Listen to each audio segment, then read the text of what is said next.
Good evening, ladies and gentlemen. Good evening, ladies and gentlemen. I'm used to the school where we go and say good morning, and they respond back, good morning, Tata. You could also call me Tata. I would like all of you to smile. Smile. Smile. You are still grim. Smile. Eyes must brighten. The cheek must go up if you have one. Then the lips must part. And the teeth must be seen just like the moon rambirai, the third phase of the moon. Seen and then it's not seen. And a feeling of happiness should come from within, where it radiates on your face. Agathin Alaga. This is what we want all the time for these 30 minutes. Good? How many of you have got a family, please?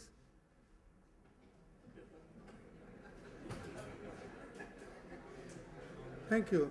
You girls don't have a family? Please put your hands down. Many of us think that when we are married, we have a family. Till then, no. I asked a student of mine in the college, do you have a family? Tata, no, I don't have a family. I said, where do you live? With my parents. Then isn't that a family? Kalyanam pannatha family. I asked him why. Because many people do not ask you, where is your wife? They say, where is your family?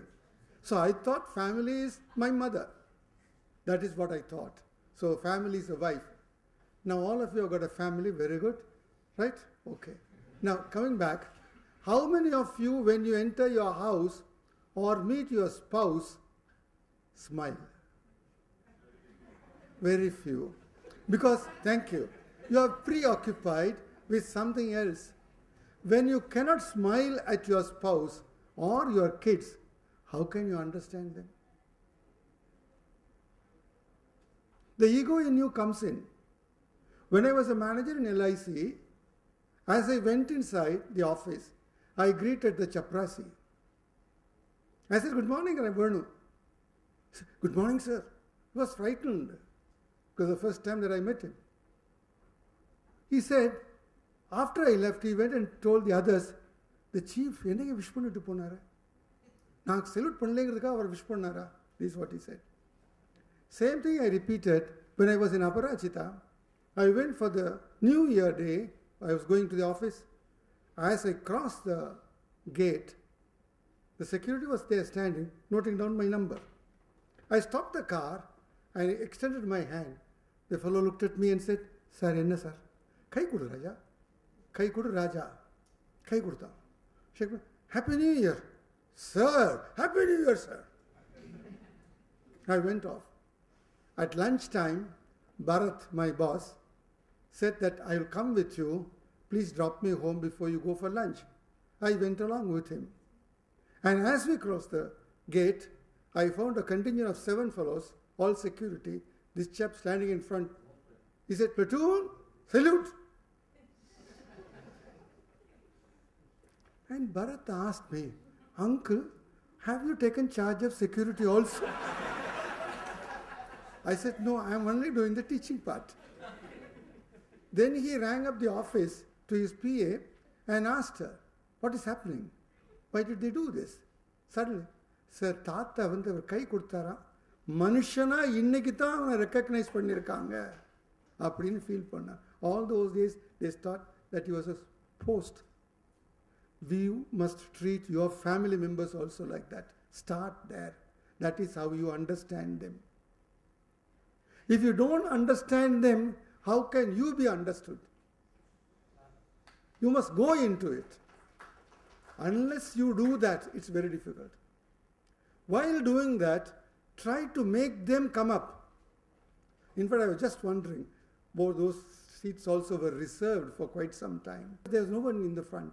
When you go to schools or colleges, you'll find the first row empty, the second row onwards, the children will be there. We ask them, get promoted, please. Come in forward.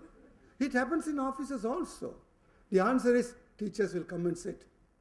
In Mahatma, the teachers sit in the rear. They don't come front. Nor does the senior principal come in the front. I noticed one thing, that you have to lead by example to your children, to your teammates. How? Recently, there was a program of the cultural festival of the 4 schools. The senior principal received the guest, came along, sat. There were 3 chairs. 1 chair was taken by the chief guest, 1 chair was taken by her. The 3rd chair was empty. I was searching, somebody will come and sit, the principals. None of them came. Halfway through, this girl was looking here and there, and suddenly she got up, excuse me, and went rear and sent the 2 principals to sit on either side. Not occupy the seat as hers, but to make the team come out and project them. That was the way that a person should behave. When the final thing of giving the memento came in, all the 4 principals came, this lady stood behind.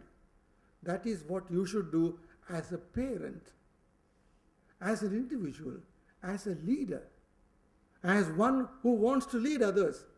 This is how you promote them. Then you do it by example, they understand. Some time back, I received a call from a friend of mine. Uncle, would you come home on this Sunday? I said, why? I want you to talk to my son. Certainly, yes. What do you want me to do? He doesn't listen to me. He is upset. He is going to lose his life. You will have to guide him. I said, okay, I'll come, we'll talk. As I closed the phone, it rang again. Tata, are you coming home? Yes. When? Sunday. Please tell my parents not to bother me. They don't understand me at all. They think that I am still in those olden days. அந்த காலத்துல போட்டு அறுக்குறாங்க தாத்தா. Then I repeated this to my grandchildren. You know what they said? You also do this. Perhaps that's what I am doing now. When you want to understand, what Covey says is empathize. Put yourself in others' shoes. I worked for 40 years in LIC. I considered myself as a successful salesman. That's why I got promoted. Whenever I wanted to sell a policy, I wouldn't just quote the rates. I'll go to their house 3 times. One day I'll go to talk to the wife, then the children, finally the man who's going to sign the form. Find out their needs. I don't want to sell a policy to get my marks, my competition prices, but I want to sell the policy to him. And I take down all the details, understand their needs. How many of you know what your son wants? You have been to say, for example, a hotel with the family on a birthday, perhaps your birthday alone, not your son's birthday. Right, when you go on a birthday, what do you order? You tell them, no, you order. You do not know what they like. The question here is, you will have to understand them and what they like. Like Santosh Subramanian, there's a cinema that I saw, where the father said, I did everything for you. But they never asked him, what does he like? What is his desire? What does he want? In the 12th standard students, we tell them, now you choose your career. You choose the subject that you want to study. My father wants me to be a doctor. Why? He has built a big hospital. And no, he doesn't want to give it. Another fellow, my father wants to be a chartered accountant. I am very poor in maths and figures. What do I do? Why does he want to? Because he's got a number of files. He's a chartered accountant. He doesn't want to hand over to somebody else. Now you want your desire. You want to impose on your things because the ego in you does not allow you to come down. And finally, what you say is, I am living for my family. I am earning for my family. And I don't meet my family well. I went to a home, met a person there. He was not there on that day. The lady was there. And the son was running down. I said, where is your father? Tata, father. Mummy, he's asking father. Does he mean the Sunday father? Then the fellow explains, a man sleeps in my mother's bed. What a way to put. And my mother says he is my father. But on Sundays I talk to him. he is a Sunday father. Isn't that a shame? Many of you earn money. Many of you are business people. You work in the East Master Street till 11 o'clock in the night. Then after that you go to Konargade. By the time you go home, it's 12 o'clock. The sun is fast asleep. Early in the morning, because you have been late, you sleep. And the boy goes to school. When he comes in the evening, you are back in the office. The only day that you meet is Sunday. You should not be a Sunday father. You should understand him and his needs. You should be a father. Many a times, you don't understand your wife. You think you are doing good for her. No. How many of you help your wife in the kitchen? Good. Thank you. Next time, if I have a chance to address the same question, all your hands must go up. Why? வாழ்விலும் தாழ்விலும் இன்பத்திலும் துன்பத்திலும் இணைபிரியாதிருப்பேனாக ஆமென். கை பிடிச்சிட்டீங்க. மாங்கல்யம் தந்துனானேன அதுவும் முடிச்சாச்சு. எல்லாம் சத்தியம் பண்ணியாச்சு. கடைசி வரைக்கும் கைவிட மாட்டேன். எங்க போச்சு அது? This is where you don't understand her and put the blame saying she doesn't understand me. No, money is important, isn't it? True, it is important. But it is important in the next category than the love, the affection, the kindness, the positive strokes. There, the positive strokes are appreciating. Once I was trying to use this, my wife often says, don't try me, don't try those gimmicks on me. I said, okay. I told her once, the rasam எனக்கு ரொம்ப நல்லா இருக்கு. அப்படியா? I should have got the hint. The word was அப்படியா. நல்லா இருக்குன்னு டக்குன்னு சொல்லு. ஆமாம், நல்லா இருக்கு. அந்த கைக்கு தங்க வளையல் போடலாம். ஒரு நிமிஷம் இருங்க. வேலைக்காரியை கூட்டு வச்சு. He was very careful when you want to do these good things, positive strokes. Again, I didn't understand my wife because on the word அப்படியா, it did not come emotionally, it did not come positive, spontaneously, telling me, yes, you are going to recognize me. It was different. How many of you remember the birthdays of your wife? Good. Good. Where is that gentleman? Dr. Sam C. Bose. I used to greet him and his wife. On one occasion, on the wedding anniversary, I greeted him. And I spoke to Saroja Bose also. After that I went and she often gives me a good cake. Very beautiful. She makes very tasty cakes. And I had that. Tell that gentleman that today is our wedding anniversary. Why? He didn't buy any gift. Next time he called me and said, Sen, sir, you give me a ring one day earlier so that I'll be ready with the gift for that day. 13th of July was her birthday, and every time on the 12th I give, tomorrow is your birthday, madam, happy birthday to you. And then she'll get ready and then he will get ready. The birthday is celebrated well. That's one way of recognizing your wife, recognizing your marriage, reliving the first few moments of your life. That is what you should do in coming out with understanding them. I am not going into what Covey says. I am doing it practically what you will have to do. Now, the students very often come and tell us that they are not being understood by their teachers or their parents. I will know what. When they talk with a preconceived notion and asking them for these answers. They are expecting a particular answer. They do not want these boys and girls to think independently. That's a thing that you should stop. You should allow them to come out, listen empathetically. Oral, speaking and listening. That is what you use mostly in communication. Writing, very little. Gestures. Your gestures when you speak, your body language when you speak must coincide with what you say. Very often it doesn't. Very often it's just the lips that give glory of words, but whereas your face doesn't show that. That should not happen. Practice with that body language with that. I had an occasion when I wanted coffee. My wife said, you are drinking too much coffee. Then I told the persons when they offered, when we went there, coffee uncle? No, thank you. I kept quiet. இல்லை உங்களுக்கு coffee ரொம்ப பிடிக்குமே வேண்டாம் வேண்டாம் வேண்டாம் கை போகிறது ஆனால் வாய் வேண்டாங்குது. என் wife என்னை பார்த்து ஒரு முறைச்சா. நான் சொன்னேன், இல்லை நல்லா இருக்கும், இங்கே டிகாக்ஷன் காஃபி. ஐயங்கார் ராத்தில் காலையில் காஃபி சாப்பிட்டா ரொம்ப நல்லா இருக்கும். That's one point that I noticed. This is what the body language. You must smile. You must learn to say no without your face being clenched like this. No. You can say no with a smile. Try to practice that. And when you speak to your family, see that they keep you happy and that you keep them happy because you are living for them. Here he says, when you start understanding him, you will know what it is. And he will start understanding you. He'll come down to your level. You go to the level of the students, level of the children. When you communicate, it's the receiver's language. You must speak in the language of the receiver.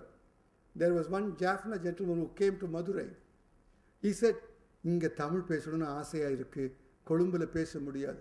சரி, நமக்கு அந்த ரிக்ஷாவில் போவோமா? ஐயோ, மதுரையில் ரிக்ஷாவிலையா, நான் வர மாட்டேன். இல்லை வா, ரிக்ஷாவில் ஏறியாச்சு, டாப் எடுத்து விட்டா சைக்கிள் ரிக்ஷா, வா போகலாம். ஏறியாச்சு, எங்கேயா போகணும்? நீ சொல்லாரு. ஓட்டுநர் அவர்களே, எம் இருவரையும் ஆலவாய் அண்ணலின் ஆலயத்திற்கு அழைத்து செல்வீரா? அவன் திரும்பி பார்த்தான். நாராயணன் இவர் செவி விடுக்கிறார் இல்லையே.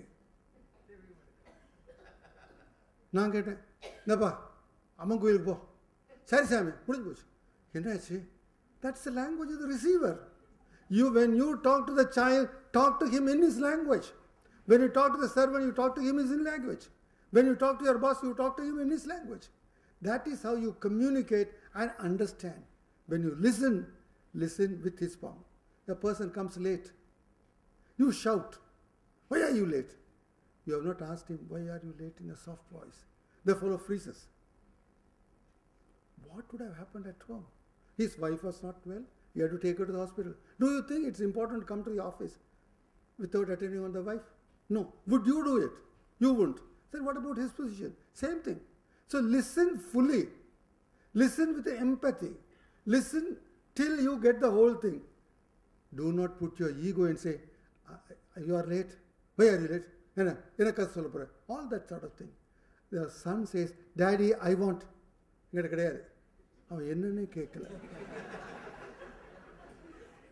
This is what happens in all those cases. Therefore, my recommendation to you today is listen carefully with empathy. If you have got sympathy, the people will cry on your shoulder. If you have apathy, they will go away from you. If you have empathy, they will come to you again and again. That is what he stresses. I have got one story to tell you. The story is this. I was traveling once to a meeting in Ooty along with the JCs. They took me along. My wife was with me. As we reached Mettupalayam, they said, please sir, get down. I said, why? You come in the train. I got into the train. It's a small train. And as we were ready to go, three girls came in white uniform and sat in front of us. And they greeted us. We also greeted them. Then they gave me peanuts. My wife gave them murukku, adirasam. They were traditions of Chettinad. As we started, one of the girls said, shall we play the game? The train was just moving up. The girl said, yes. The first girl came and stood like this. The second girl came and did like this. The third girl behind her. I said, what is this? Don't you know, uncle? At that time I was uncle. Don't you know, uncle? She said, this is the railway engine. Steam comes out and also the whistle. What's the next one? That's a compartment where people sit. Now our one. What's the third one? It's the guard. Okay, finished. Then he said, ready? The guards shook her hand like this, flag, and this girl said, ooh. And then she said, whoosh, whoosh, whoosh, whoosh. I said, what is that? Engine is getting started. Starting. Okay. Then she said, whoosh, whoosh, whoosh. Like that she went on. The girl behind her did this, like you find the engine. And the last girl said, I know I can. The first girl said, whoosh, whoosh, I know I can. I know I can. I just wondered, what is it? It's over. She sat down. I asked her, now what does it mean? Engine சொல்லுது uncle, இது மலை, எனக்கு தெரியும். நான் ஏறணும், எனக்கு தெரியும். I know. Very good. அடுத்தது என்ன சொல்றது? I can. எனக்கு முடியும். எனக்கு தெரியும், எனக்கு முடியும். எனக்கு தெரியும், எனக்கு முடியும். அதான் சத்தம். I can, I can. Whoosh, whoosh, whoosh, whoosh. ஏறுறதுக்கு சிரமப்படுது, மூச்சு வாங்குது. I know, I can. I know, I can. சரி, முடிச்சு போச்சு. கொஞ்ச நேரம் ஆச்சு, வெல்லிங்டன் அந்த பிளாட்ஃபார்ம், அந்த பிளாட்டோவில் போயாச்சு. It started moving faster. This girl said, shall we complete the game? She went and she said, shh, shh. The other girl said, I knew, I could, I knew, I could. I added a word, I know, I can, I will. I knew, I could, I did. You have been here for these habits. Now you know these habits, don't you? Do you know these habits? No? Yes. So if you know these habits, please repeat after me. I know. I know. I know. I know. Number Sami must come down. I know. I know. I know. I can. I can. I can. I can. I will. I will. I will. I know. I can. I will. I know. I can. I will. I know. You can. You will. God bless you.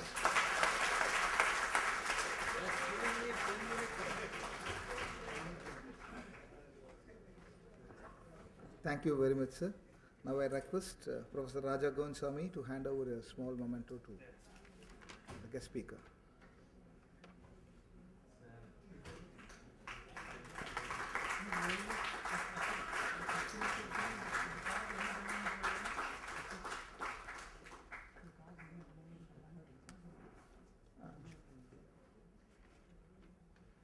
Sorry for coming in. I have got a card. I know, I can, I will. Printed. It will be distributed in the end. I would like you to use these cards by pasting it or sticking it with a sellotape on your looking in mirror at home. If the looking in mirror is big enough, it's okay. If it is not big enough, put it by the side or near the clock which you see. If it's a mirror, you will minimum see 3 times a day. No, I don't see them.